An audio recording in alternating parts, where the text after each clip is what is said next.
Static එක. Static කියන එක නම් පාවිච්චි කරලා ඇති. මේකෙදි මොකද්ද කියන්නේ කියලා බලමු ඉස්සෙල්ලා. The static storage class instruct the compiler to keep a local variable in existence during the lifetime of the program instead of creating and destroying it each time it comes into and goes out of scope. මේ කියලා කියන්නේ මෙයාට scope එකක් තියෙනවා කියලා කියනවා. එතකොට මෙයාගේ ලයිෆ් ටයිම් එක ප්‍රෝග්‍රෑම් එක අපි ක්‍රියාත්මක කරන ඕන වාරයක් පාසා ක්‍රියාත්මක වෙනවා කියනවා. ඒ වගේම මෙයාගේ ස්කෝප් එක තුලින් මෙයා එළියට ගියපු වහාම මෙයාගේ ලයිෆ් ටයිම් එක ඉවර වෙනවා කියලා කියන්නේ. ඒ කියන්නේ යම්කිසි ෆ්‍රේම් එකක් තුල එහෙම නැත්නම් සීමාවකට යටත්ව මෙයා ක්‍රියාත්මක වෙනවා මොනවත්වම එක දිගට. ඊට පස්සේ මෙයාගේ සීමාවෙන් මෙයා පිට ගියපු ගමන් මෙයාගේ ලයිෆ් ටයිම් එක ඉවර වෙනවා. ඕක තමයි කියන්නේ. Therefore, making local variable static allows them to maintain their values between function calls. එතකොට ෆන්ක්ෂන් එකට අදාළව මෙයා ස්ටැටික් විදිහට හදලා තිබ්බොත් ඔන්න ක්‍රියාත්මක වෙනවා. ඊට පස්සේ ස්කෝප් එක නැති වෙලා ගියපු ගමන් මෙයාව destroy වෙලා යනවා. The static modifier may also be applied to global variables. When this is done, it causes that variable scope to be restricted to the file in which it is declared. මේකෙදි කියන්නේ දැන් මෙයා global විදිහට වගේම local විදිහට අපි scope එක හදන්න පුළුවන්. ගොඩක් වෙලා අපි දැන් මෙච්චරලා කතා කරේ local scope එක ගැන. ඒ වගේම global විදිහට හැදුවට පස්සේ මෙයාව අපිට හැම වෙලෙම බලා ගන්න පුළුවන් මෙයාගේ update සිද්ධ වෙනවා. In C program, when static is used to global variable, it causes only one copy of that member to be shared by all the objects of its class.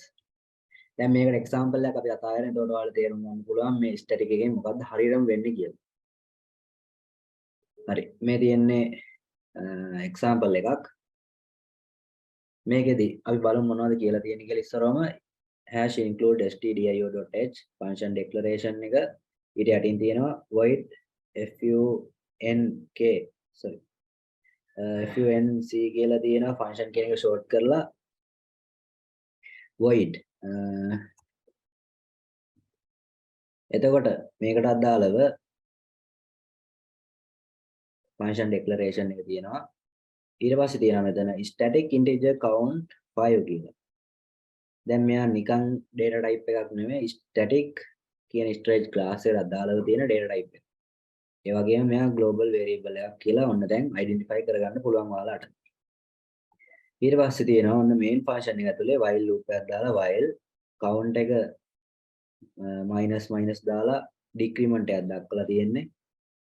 ඊට පස්සේ ඒක ඇතුලේ function එක call කරලා තියෙනවා. එතකොට function එක call කරන වාරයක් පාසා මෙයා function එක හොයාගෙන ගිහිල්ලා එයාව run කරන එක සිද්ධ කරනවා. මේ දේවල් function පාඩම තුලින් ඔයාලා ගොඩක් අවබෝධ කරගත්තා. ඊට පස්සේ void function එකට ආවට පස්සේ ඔන්න මෙයාගේ ඇතුළේ හදලා තියෙනවා static integer i. දැන් මෙතන තියෙන්නේ static integer count කියලා එකක්. මෙතන තියෙන්නේ static integer i කියලා එකක්. variable දෙකක් scope දෙකක ඉන්නේ. මෙයා globally මෙයා locally ඉන්නවා. හැබැයි static විදියට ඉන්නේ. ඊට පස්සේ i ගේ increment එකක් print කරලා තියෙනවා. print එකේ අපිට බලා ගන්න පුළුවන් printf i is specify d and count is specify d. එතකොට i වල value එක මෙතෙන් එනවා, count එකේ value එක මෙතෙන්ට එනවා. ඒතර මේ විදිහට output එක බලන්න පුළුවන්. දැන් එතකොට මේකේ output එක විදිහට අපිට බලන්න පුළුවන්. මෙන්න මේ output එක එනවා. i is 6 and count is 4. ඔන්න i වලගේ 6 වුණ ගමන් count එක 4 කියනවා. දැන් මෙතනදී මේ කියන්නේ function එක ක්‍රියාත්මක වෙන්නේ. ඒ කියන්නේ function එකේ declaration එකට අදාළව definition එක මෙතන තියෙනවා. declaration එක මෙතන තියෙනවා. definition එකට ආවට පස්සේ මෙතන function එක call වෙලා මේකට ආවට පස්සේ static integer i ගියාගේ අපි දන්නවා පහෙන් තමයි ආරම්භ කරලා තියෙන්නේ. ඊට පස්සේ යාව ඊළඟ step එකේදී increment කරලා තියෙනවා. එහෙනම් 6ක් වෙනවා.